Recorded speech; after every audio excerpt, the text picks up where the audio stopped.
kicked out for being pregnant out of wedlock. She was disowned the same night she refused to end the pregnancy. With nowhere left, she bought the house everyone avoided, a mansion people called cursed. 5 years later, what she uncovered behind its walls explained why fear kept others away, and how that fear quietly built the life they said she would never have. Before we continue, if this is your first time watching one of our videos, we'd love for you to hit that subscribe button. Your support means the world to us, and it helps us bring you even more powerful stories. Now let's begin. She was 17 when the house stopped feeling like home. The argument had been short. Her mother stood near the sink, hands wet, eyes dry. Her father did not sit. He stayed by the door as if ready to leave his own daughter behind. When she said she was pregnant, the room shrank. No one asked how she felt. No one asked if she was scared. They said she had embarrassed them. They said church friends were already talking. Her mother wiped the counter again and again, missing the same spot. Her father said she could not stay. Not like this. Not with a baby coming. The words landed soft but final. She packed while the house slept. A backpack, 2 shirts, her school papers. She paused at her bedroom door, then closed it without turning back. The boy was white. His family had money and rules. When she told him, he stared past her shoulder. He said his parents would never accept her. He said this was not his fight. He stopped answering messages after that. She watched his social posts weeks later. Parties, smiles, life moving forward without her. She slept on buses. She learned which corners stayed quiet after midnight. She kept her jacket zipped even when the air felt heavy. Her body changed faster than her plans. Some days she stood in front of store windows, counting her reflection, checking if strangers could tell. People looked through her like glass. A woman at a shelter whispered about an old property. Cheap, abandoned, a place no one wanted. It belonged to a gangster long ago. People said bad things happened there. People said money was buried inside. People said the house ruined anyone who tried to live in it. The girl listened and asked one question. How much? The number was low, lower than fear should cost. She used what little she had left, signed papers with a borrowed pen. The clerk did not look at her stomach. He stamped the file and slid it away. Outside, she sat on the steps and breathed. She owned a house now. No one was there to congratulate her. The bus dropped her near the edge of town. The house waited behind weeds and broken fencing. Paint peeled. Windows stared back. She rested a hand on her belly before pushing the door open. Inside, the air smelled old and damp. Floorboards creaked under careful steps. She set her bag down and listened. A car passed somewhere far off. A neighbor's radio played and stopped. She sat on the floor because there was nowhere else. Her hands shook, then settled. Fear stayed, but it no longer decided for her. She lay back and watched dust drift in a thin line of light. For the first time in weeks, she slept without moving. Morning came slow through cracked glass. She stood and counted what worked. Now, by the second day, she understood why nobody wanted the place. The coal did not just sit in the rooms. It clung to her clothes. The kitchen faucet coughed brown water before it ran clear. When she turned the knob, her wrist trembled from the effort. Then she forced it steady. She found a half box of matches in a drawer and a candle stub on a dusty plate. That night she ate a bruised apple and a packet of crackers from the shelter, then warmed her hands over the candle like it was a stove. In the morning she walked the house slowly, like she was meeting a stranger. The living room had a sagging ceiling and a stain shaped like a map. The hallway wallpaper peeled in thin curls. Upstairs, a bedroom door stuck, and she had to shoulder it open, careful not to twist too hard. Her lower back ached. She pressed 2 fingers to her belly, not in a dramatic way, just checking in, like a quiet habit. Outside, the neighborhood watched. A man 2 houses down raked leaves that were not his, glancing up every few seconds. 2 women on a porch leaned close and talked with their chins tucked. She caught a few words when the wind shifted. That house. Gangster. Girl's got a belly. She kept walking anyway, carrying a broken chair to the curb and leaving it like a warning sign. She needed food and a way to keep the roof from falling in. The nearest store was a mile away. She walked there with small steps, saving breath. The cashier looked at her hands, then at the dirt on her shoes. She bought canned soup, bread, and a cheap flashlight. Behind her, a customer muttered that the mansion was cursed and that nobody lasted a week. The cashier did not argue. He just slid the change across the counter and wished her luck in a voice that sounded unsure. Back at the house, she made a plan on a torn paper bag. One room at a time. Clear the floor. Find leaks. Cover windows. She used a towel to stuff the worst gap under the front door. She dragged a moth-eaten sofa closer to a corner where the ceiling looked safer. Every move was slow. Every step made the boards complain. On the third night, rain hit hard. Water crept through the window frame and down the wall in thin lines. She caught it with a bowl, then another. The sound of dripping became a metronome. She told herself she would fix it tomorrow, then realized she had no tools. She laughed once, short and sharp, then stopped because it echoed too much. It was when she looked for anything useful that she noticed the walls did not match. In the study, the wooden panels on one side sat a little too clean, like they had been touched more recently. She ran her fingertips along the seam. Dust broke under her nails. A nail head glinted where it should not. She stood there for a long minute, listening to the rain and to her own breathing, feeling that old fear try to climb back into her throat. She did not pull the panel yet. She just set the flashlight on the desk, aimed at the seam, and promised herself she would check it in daylight. Before dawn, she got up for the bathroom and heard a soft clink downstairs, like metal settling. She froze, with one hand on the wall. Nothing followed. Still, she checked the locks twice, then tucked her closing papers into her backpack and slid it under the sofa, within reach. All morning she waited. Then she lay down, fully dressed, with the candle between her and the dark.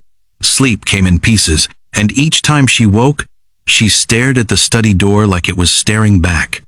Daylight changed the house, but not enough to make it friendly. Sun slipped through the cracks and showed what the dark had hidden. Water stains ran deeper than she thought. The floor dipped near the study doorway. She ate bread straight from the bag and stood there, staring at the wall again. The seam was still wrong. Too straight. Too deliberate. She pushed the desk aside inch by inch, stopping when her back warned her. The panel did not move at first. She wedged the flat edge of a broken shelf into the seam and leaned her weight forward. Wood groaned. Dust spilled out and filled the air.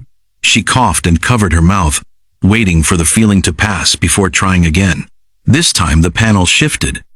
Behind it was metal, a safe set into the wall, scarred and bent. The door hung crooked, torn open like it had lost a fight. Someone had been here before her. The sight landed heavy in her chest. For a second she felt stupid for ever believing the whispers. Of course it was empty. Of course she was late. She knelt anyway. The metal was cold even in the sun. Inside, the lining had been ripped loose. The shelves were bare, except for what the thieves had missed in their hurry. Loose bills, folded wrong, a stack of yellowed envelopes, 3 gold bars wrapped in cloth that smelled old and sharp. She did not touch anything at first. She just counted with her eyes. Then she sat back on the floor because her legs stopped working. It was not a miracle. It was not enough to erase everything, but it was real. Close to 100,000, maybe more. She felt her throat tighten, not from joy, but from the sudden release of pressure she had been carrying for months. She pressed her palm to her stomach and breathed until the room stopped spinning. The envelopes mattered more. Inside were notebooks, journals stacked tight, handwriting small and angry and careful, dates from the 1920s, names crossed out, sketches of roads and power lines, notes about permits that never came, complaints about men who took and never built. This was not the voice she expected. The gangster wrote like a man obsessed with control, but also with access. He wanted to wire the town. He wanted paved roads, so trucks could pass in winter. He believed power changed who got left behind. She read until her eyes burned. The house creaked around her like it was listening. Somewhere outside, a car slowed, then drove on. She closed the safe and slid the panel back into place. Slower this time. She hid the gold under a floorboard and tucked the cash into the backpack with her papers. Only a small stack stayed out, folded neat. That afternoon, she went into town. She paid the clerk to fix the worst leak. She bought prenatal vitamins. She paid 3 months ahead at the power office so the lights would stay on when the baby came. The clerk raised his eyebrows but said nothing. News moved faster than she did. By evening, a woman knocked on her door asking if she was all right. The girl thanked her and closed it gently. That night, with the lights on for the first time, she reread the journals. She did not romanticize the man. She did not excuse him. She understood him just enough to know what he never finished. When she lay down, the house felt different. Still broken. Still loud. But it held. She slept longer. Outside, gossip shifted tone, from curse to curiosity. Inside, a plan began to form. Not fast, not loud, but steady. The money did not make her brave. It made her careful. She fixed only what she had to. The roof patch came first, then the bedroom window. She learned which nails held and which bent. Some mornings, she sat on the steps and waited for her heartbeat to slow before standing. The baby grew heavier. So did her sense of time. She worked through the last months quietly. No baby shower, no photos, just appointments, receipts, and the slow habit of showing up. When labor started, she walked to the neighbor's house and knocked once. The woman drove her without questions. The delivery room smelled sharp and clean. Pain came in waves that stole her breath, then gave it back. When it ended, she held her daughter and felt the house loosen its grip on her chest. Recovery was not gentle. She slept in short blocks. She ate standing up. Bills lined the table in uneven stacks. The remaining cash thinned fast. When the baby cried at night, she paced the floor and counted steps to stay awake. Some mornings she watched sunlight hit the wall and wondered how long she could last. She needed income that did not wait. Cooking was cheap and honest. She borrowed a folding table and set it near the bus stop. Pastries first. Simple, warm. She worked before dawn while the baby slept wrapped against her chest. Her hands moved from memory. Butter, flour, heat. The first week barely paid for supplies. The second week people came back. A man joked that her bread tasted like home. A woman asked if she would bring more tomorrow. She nodded and wrote it down. Rain chased customers away some days. Other days sold out by 8. She learned which hours mattered. She learned to smile without wasting energy. The stand became routine, then permission, then a small rented space with one oven and a sink that rattled. She hired help only when her back stopped forgiving her. Growth stayed slow, intentional. She tracked every dollar. She closed on Sundays. Her daughter learned to nap to the sound of mixing bowls. Years passed without ceremony. One shop supported another. Her name stayed off the windows. The brand spread by word, not ads. 5 years in, an accountant told her the number. Over 5 million. She thanked him and asked about taxes. That night, she read the journals again. The drawings felt heavier now. Roads mattered when you shipped goods. Power mattered when freezers ran all night. She called contractors who had never been called before. She paid for lines to be extended. She funded repairs where the town stalled. She did not ask for plaques. She asked for schedules. When her parents called, she let it ring. When the boy reached out, she blocked the number. She had built something that did not ask permission. The house stood solid behind her now, quiet, watching work replace fear, one decision at a time. She returned to the house less often, once the work spread beyond it. Still, she kept the journals in a wooden box by her bed.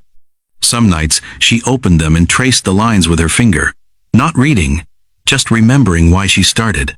The house had stopped creaking so much. Repairs do that. Silence grows when fear leaves. She created the foundation quietly, paperwork first, lawyers who asked few questions. The name stayed the same as in the journals. Not to praise the man, to finish what he failed to protect. Roads were graded where mud once ruled.